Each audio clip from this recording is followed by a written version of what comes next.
Hey guys, today's maintenance video, replacing the PCV valve on the 5.7 Tundra. I have an '08, and from research, there's actually two part numbers. I think they changed it in '09, so just double check you're getting the right part for yours. Lift up your plastic cover.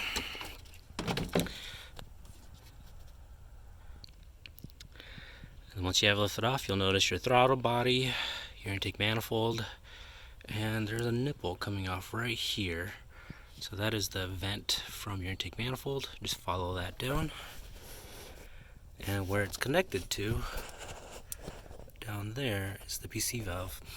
Word of warning, it's all plastic. So if it's super aged, be careful. So again, just pinch your hose clamp there. There's another one on the bottom. Pull it off, pull up. Get that out of the way.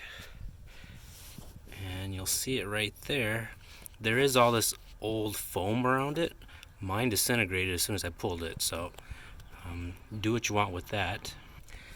Then I'll jump down here. What you need is a 22mm socket. This is the part number for my '08. Again, it's a different part number for '09's up, I believe.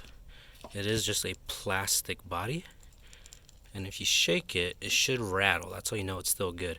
But at the price of $12 and change, I'm at 120,000 miles. It was just cheap maintenance and easy to get to. Again, it's just plastic.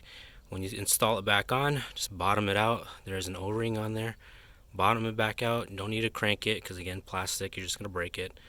And then reconnect your hose and you should be done. Alright, thanks guys. Hope this helps somebody.